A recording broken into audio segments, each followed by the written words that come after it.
Okay, so I put this in the notes, Harrington. Just recently, Ilia Topuria was talking about Islam Makhachev and says, I'm paraphrasing, basically words to the effect of Islam isn't a big enough star for Ilia Topuria to fight right now. He's not a big enough. We love Ilia Topuria. We're not talking shit. No, it's a conversation point. Yeah. He's not a big enough star. Maybe if he continues to win a few more times, then he would consider fighting him. But right now, he's not a big enough star. But he likes Sean O'Malley. Sean O'Malley's doing big things in America.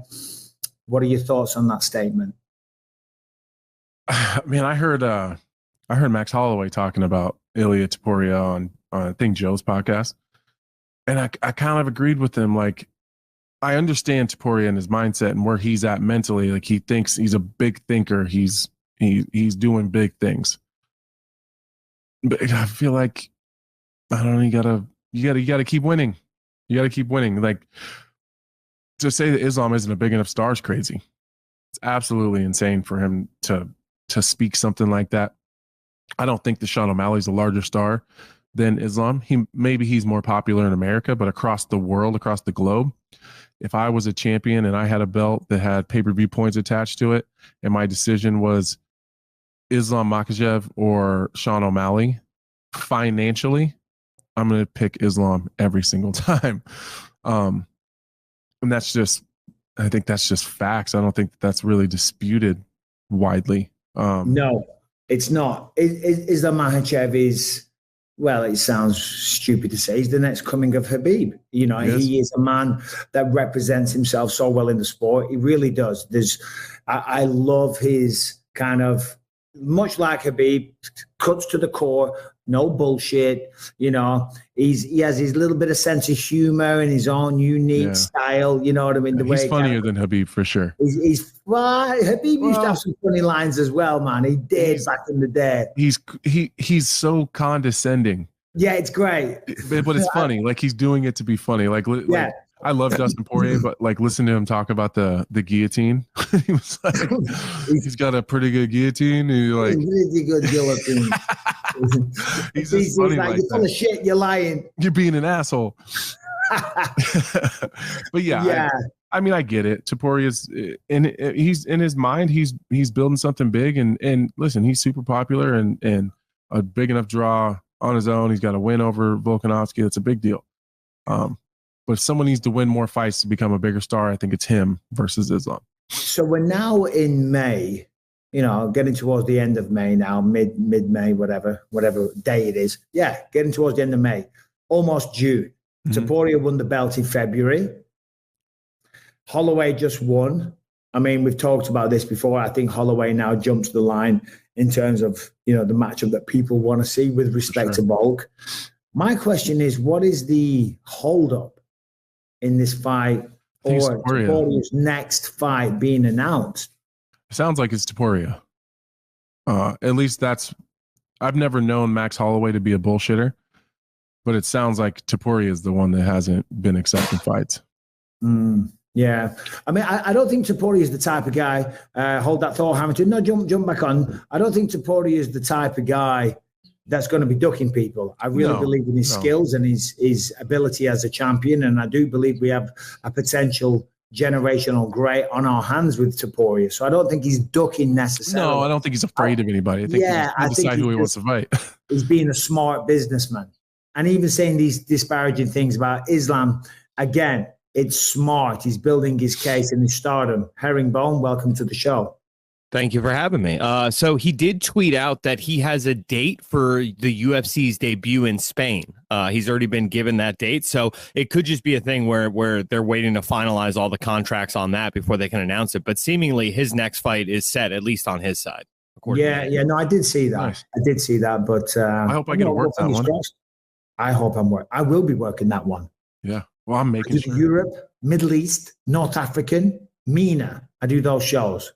So, well, hopefully I'm working the desk. BYM in Spain. Hell yeah.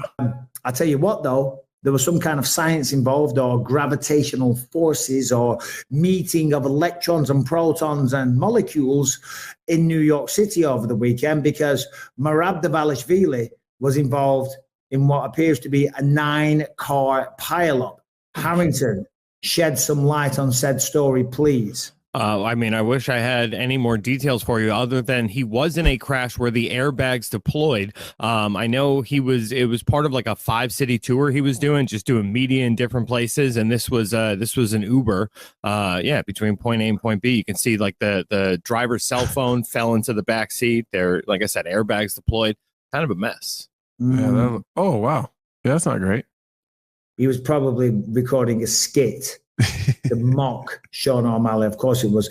I've got to ask about, and I know you rock this, Anthony, the man pouch across the chest. Yes, sir.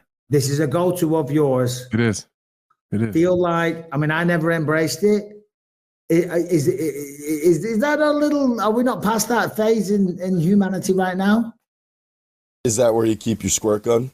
That is where I keep the squirt gun. Typically, that's where I carry the squirt gun around to, or in. I actually started doing it when I had that allergic reaction. I never carried like a crossbody bag or a man bag or anything.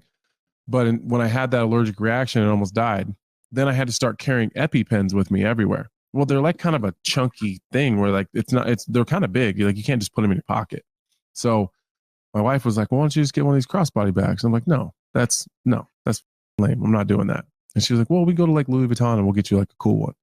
So I did that. And then I realized I don't have to carry all this shit in my pockets. Like, so my wallet and my gum and my chapstick and my squirt gun and my EpiPens. And like, then I don't have all that stuff in my pants. And I just kept rolling with it. I'm doing it. I'm getting one. It's so nice not to have all that shit in your pockets. It really is. No, it is. Except for when your friends make fun of you. But especially a man that wears, a European style of tight fitting jeans. Right. Putting all that shit in the pockets is a nightmare. It doesn't look cool. It does not look cool. Okay, you got it. That's it. I'm getting a man bag. It's going across the chest. Gucci all day. Gucci. I got these in 2 different colors. Got these like fanny packs. They're called bum bags, but I call them a fanny pack. Those are pretty nice too, especially when you're in the airport and like you got like your boarding pass and your phone and your wallet, and you constantly are like, you want to get a water or you want to check in, or then you're not like reaching your pockets or your backpack. It's just real nice. It's just right there. I was going to say I have one of those. It's called a backpack.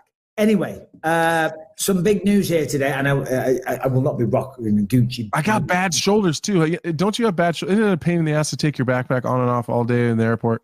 Especially when you got massive belts like this. It's like just putting them over that shoulder. It's really hard. I'm like, God, I can't even put my own suit jacket on.